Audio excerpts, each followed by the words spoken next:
What?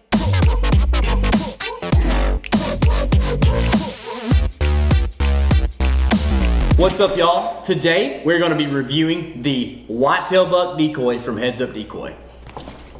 Oh, I thought you were going to hang on to it. So there's actually a bow mount and a clamp for this thing. The clamp is to put on like brush or tree limbs and that kind of thing. We don't actually have those with us right now. There's also like a rubber thing that's supposed to be on here. This thing got some use last year. So since we did use it so much last year, we can do a pretty good review right now. We're gonna start with the bad. There are many considerations whenever you're talking about decoys in general, okay? There's things you have to assume. You have to assume that this is not a real deer.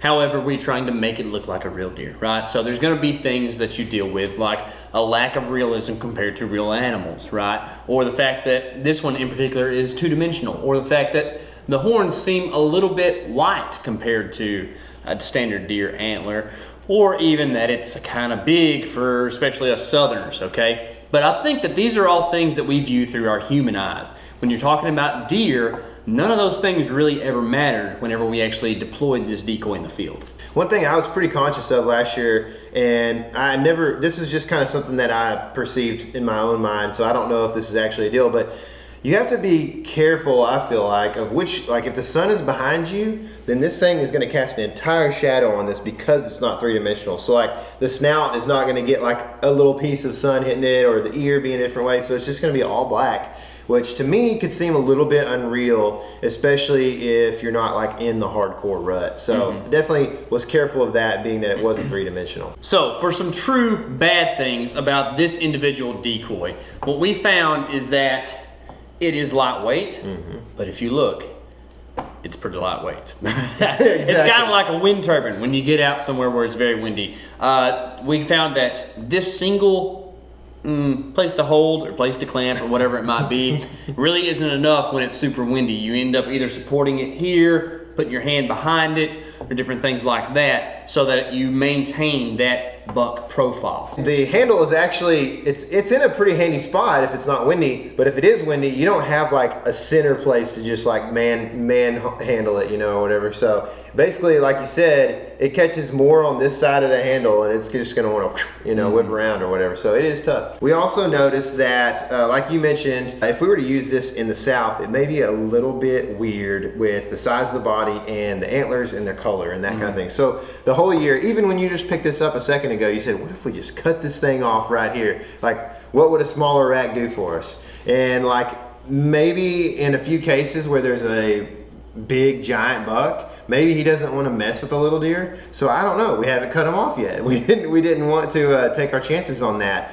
But I feel like in the cases when you're trying to shoot like a 3-year-old buck, that having that like 2-year-old looking rack versus like this giant 4-year-old, you know, 8 or 10 point, whatever you want to say he looks like, could be an advantage. So we actually deliberated on making these detachable to where, pull one that's off right here, you could actually cut this off, put some type of hard insert in between the two, and be able to pull that giant G2 off and on to make it maybe a younger or older buck. And you like that, didn't you? Another thing with this decoy that I found is slightly difficult is just pretty much using it in the field, especially by yourself. You only have so many hands to do things, right? So whenever you do need to hand hold this thing, and I understand there is a bow mount to go with it, which could still be difficult if you have to hold your bow up all the time to hold the decoy up, right? So it's kind of hard to manage this, a bow, especially a camera, if you're doing that too from the ground. And it's just a difficult thing to have to work with in the field when you have to use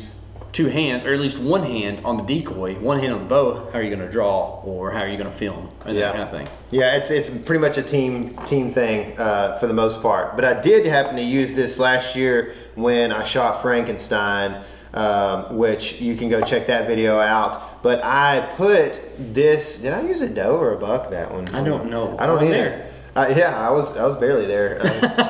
No, but I put this basically into like a yucca plant, and I stuck this down into the plant, and I actually had to go adjust it at one point, which was pretty shady, you know, especially in like open country. But I'm actually not sure that he even saw this thing, because he was so old. I'm not sure he didn't have like cataracts and couldn't see it, because I never noticed him act any different from the time I saw him several hundred yards away to the time he was at 40 yards, facing directly at the decoy. So I don't know, if he saw it or not. I do know that there are other times that we use this decoy that the deer definitely saw it. And that helps us transition into the good. So the good stuff about this decoy is that it is handheld.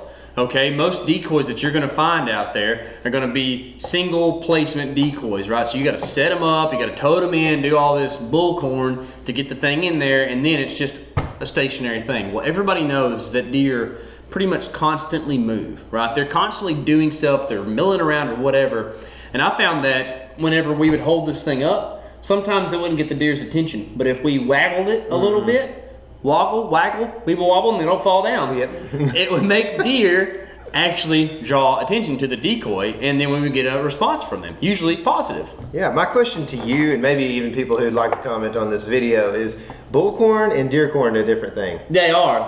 Bulls don't actually eat corn very often. Okay. Yeah. So what is bullcorn? I mean, it is just like a nicer version of saying a better word, I guess. I don't know. So another thing about this decoy is it's super packable. It actually breaks apart in several different areas purposefully. It has joints, so you can break it apart in different areas and kind of pack it down. It's super, it'll scrunch or crunch or whatever you want to call it, or you can just strap it to your back as long as you are careful about not being shot in the back. That's right. Pretty much with any decoy, be sure and be careful. Make sure you know your surroundings. It actually is pretty easy. I thought about this, we never had to do it, but you could take some orange tape or even an orange vest and put it on one side of this decoy to where people behind you aren't shooting you, which would be nice. Yeah. Also, you can use these to rattle with. Not really. But, so on that Frankenstein hunt, there weren't rifle hunters in my area necessarily, but who knows how long somebody's gonna shoot at something these days, right? With technology advancing as fast as it can. So I wore full blaze, even though I didn't necessarily have to during that time period, but I just wanted to make sure that people could see that I was not a big Midwestern 10-point buck or whatever that is. 1, 2, 3. Is that a main point, or a main beam, or is that a G3 point? It's a main beam, isn't it? Split beam. While we've got these antlers off, You just fell asleep. let's talk a little bit about the versatility of the actual decoy. Right now, minus kind of the larger size, this thing's pretty much a doe, and we used it like this quite a bit actually this season with some success. Or a button buck, depending on how close the deer is. But you kind of have the versatility of going buck or doe with the buck decoy. There is a doe version that does look more doughy. She's a little bit more feminine, but in a pinch, it works. Also, if you really want to get down to the nitty-gritty about deer behavior, you can adjust the ears and make it very customizable. Looks like a mad chihuahua, Tyler said right here. Kind of cool being able to adjust the stuff. He's in alert position now. That's kind of what they're going to be like whenever they're looking at another deer. And then in any moment, you can attach one or both antlers. And the antlers stay on like surprisingly good. You would think like what I thought first off is like we're gonna lose one of those as soon as the wind's over 20 miles an hour. You know what I mean? Or just us losing one as we would lose most of our gear. But they stay on there good. They stay on really well. Yeah, they go on there real tight. Overall, I feel like the realism of this decoy is pretty good. I mean, it is a picture of a deer, right? No other decoy really looks like that with these antlers and the ears and everything on it, okay? The proof is in the way that we used it last year, and we didn't necessarily use it to draw in a big buck that was angry at us, but we used it as cover. And we have a couple of different PLCs that we had where we were on public land last year out in the middle of the wide open, and we had 2 bucks that were getting really close to us several different times. They kind of had these does locked down, and we used it. We would get nailed just trying to like stalk up on these deer. They would jump up out of their bed and look at us, and as soon as we lifted that thing up, it was like it took 15 minutes, maybe of just holding that thing up and just like sitting on the ground or whatever. But they would go back to like just being normal deer, and they would bed back down finally as long as like that deer just made them feel comfortable, as opposed to like a big lump sitting out there in the middle of the grass of the woods. So all in all, we really love the heads up Decoy. I feel like we'll have this Decoy either on our backs or in our hands most of the year next year when we're in the Midwest. For sure. And if you love this video, make sure and like and subscribe to the channel and look at this playlist to see more of these really cool reviews. If you have used decoys before, let us know some of the tactics you've used and maybe some of the unusual ways you've used a decoy to either get out of a pinch or kill a big buck. Remember, this is your element. Live in it.